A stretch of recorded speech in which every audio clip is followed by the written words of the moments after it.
Il est 6 heures passées de 5 minutes. C'est la suite de votre émission. On n'est pas gelé, vous êtes chez les polémistes jusqu'au bord de 8 heures. Nous allons faire l'actualité ensemble, mesdames et messieurs. Si vous vous êtes réveillés, c'est pour mettre un accent aigu sur les différents sujets dans la Guinée du colonel Mamadi Doumbouya. Mais ce qu'on va faire, c'est un tour à Côte d'Ivoire. Yacine Panlé, on va parler de la Côte d'Ivoire encore une fois. On va parler de Laurent Gbagbo, mais cette fois-ci, on va parler d'un sujet lié à Laurent Gbagbo, mais qui n'est pas Laurent Gbagbo. C'est son ex-épouse, Simone Gbagbo, qui a créé son parti politique et qui est prête à participer à la présidentielle. Une deuxième rupture pour Laurent Gbagbo. 2 ans avant les prochaines élections, Simone transforme le mouvement de soutien qui a été créé pour l'accompagner en parti politique. Maintenant, c'est le mouvement des gens capables, qui est de la génération capable, qui est aujourd'hui un parti politique. Et bien entendu, figurez-vous, on nous apprend que c'est un parti qui est plus ou moins bien installé un peu partout en Côte d'Ivoire. Parce que c'est pas, en fait, c'est un parti naissant, mais le mouvement existait depuis quelque temps. Donc c'est ça toute la différence, et donc elle est plus ou moins implantée. Et on nous apprend surtout que elle se positionne comme étant une alternative crédible. À Alassane Ouattara.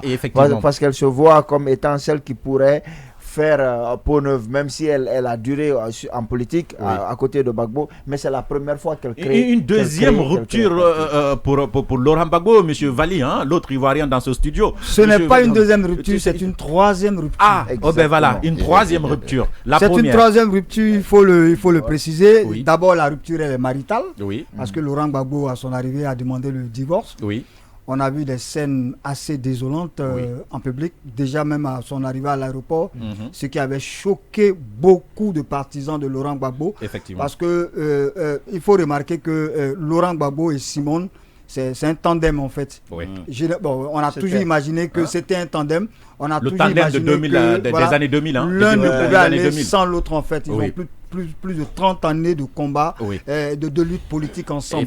Donc, les partisans elle est à la base de la création de du FPI. Elle est membre fondatrice même du FPI. Donc, les partisans du FPI n'imaginaient pas le Gbagbo sans Simone en fait. Donc, cette rupture a fait beaucoup de mal à l'électorat de Laurent Gbagbo. Au-delà de la rupture maritale, la rupture aussi, elle a été spirituelle. Parce que Laurent Gbagbo qui s'était qu'on a converti qu'on appelle ça il était devenu évangélique en fait à cause de Simone en fait. Il avait embrassé sa vision religieuse. Mais à son arrivée en Côte d'Ivoire également, l'une de ses premières visites a été à la cathédrale d'Abidjan, à une cathédrale catholique en fait. Et donc affirmant aussi sa rupture spirituelle avec Simone Gbagbo. Ça je n'avais pas vu ça. Effectivement. Donc la rupture politique, elle était déjà en marche. Elle était déjà en marche quand Gbagbo il crée son PPACI. Déjà la rupture politique était en marche et à côté Simone Gbagbo qui créait son mouvement qui aujourd'hui est devenu un mouvement qui n'a pas tenté de reprendre le FPI alors qu'elle a participé à créer effectivement, ça entraînait plus de problèmes avec Afin Guessan. C'était le problème avec Afin Guessan qui est aujourd'hui à la tête du parti, mais elle affirme d'ailleurs qu'elle entretient de très bons rapports avec les responsables du FPI qui d'ailleurs étaient présents lors de l'Assemblée constitutive. Malheureusement, on n'a pas vu le PPACI de Laurent Gbagbo qui avait reçu une invitation qui n'est pas venue. Simone Gbagbo, par exemple, déclarait ceci. Oui, justement, on va voir sa déclaration, monsieur Valli. Simone Gbagbo qui dit ceci. J'aime bien la communication de cette dame-là. Elle dit ceci, si la technique le voudra bien. Elle dit, entre autres, alors, vous vous demandez, est-ce que j'accepterais de me retrouver confronté au président Gbagbo? C'est ça votre problème, n'est-ce pas? Mais une fois que le parti aura décidé qui va être candidat, eh bien, ce candidat-là se battra pour gagner les élections, quels que soient les autres candidats qui sont en face. Le PPACI, donc le parti de Laurent Gbagbo, le nouveau parti de Laurent Gbagbo, a reçu une invitation. Le PPACI n'est pas venu. Nous avons pris acte de cela, mais nous n'en voulons pas non plus au PPACI. Chacun trace son chemin, dit-elle. Et c'est Sion. Pour terminer. Alors, donc, moi, ce que je vais peut-être faire remarquer, c'est un émiettement. On assiste à un émiettement de l'opposition politique en Côte d'Ivoire. Effectivement. Ou à une reconfiguration, carrément. Moi, je suis un émiettement forcément qui va conduire à une reconfiguration. Parce que je ne vois personne derrière Alassane Ouattara. Moi, ce qui est intéressant dans cette histoire, c'est que dans cette rupture, c'est Simone Gbagbo qui risque de tirer le gros lot en fait.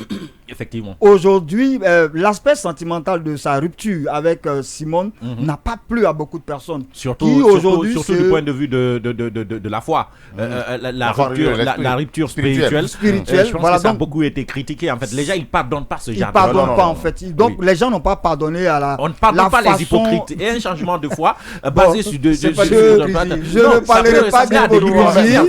On ne change pas de religion à cause d'une femme si on ne voudrait pas embrasser une femme.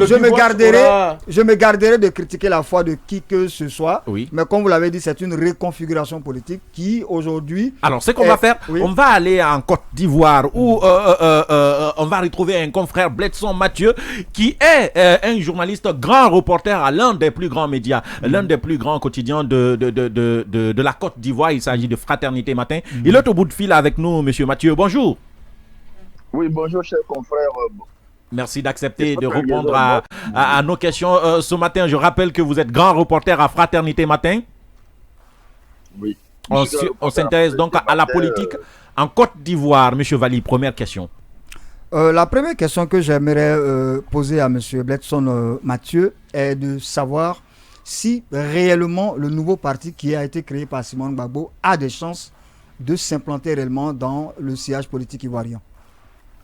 Oui, avant de répondre, je dois d'abord dire que en tant que journaliste ivoirien, je suis un averti de la politique nationale, mais j'ai suivi le début de l'émission, je me demande qu'est-ce que j'ai à faire parce que vos analyses sont exactement justes. Je pense que les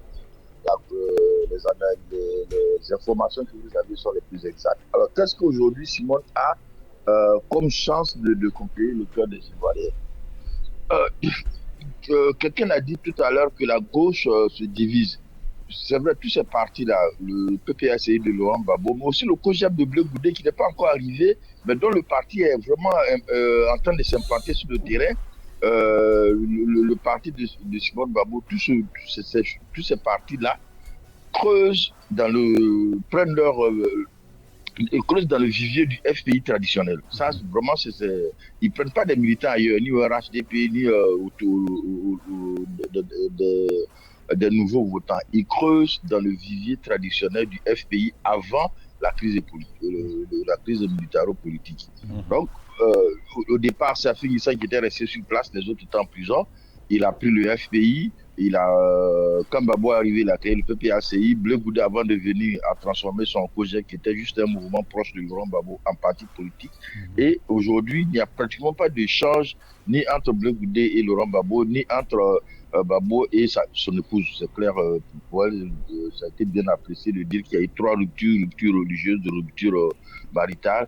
Mais Laurent Gbagbo a offert à Simone pratiquement une bonne partie des militants sur un plateau d'or. Les conditions de la rupture, vous l'avez dit tout à l'heure, dès qu'il arrive, il fait une rupture religieuse, ce qui est extrêmement choquant parce qu'ils étaient évangéliques et les évangéliques, d'abord, n'admettent pas du tout le divorce. Qui plusieurs n'admettent pas l'humiliation. Donc beaucoup de femmes qui ne supportent pas l'humiliation, qui elles-mêmes dans leur foyer sont retrouvées un peu rejetées, se retrouvent aujourd'hui, enfin l'acceptent. C'est pas forcément que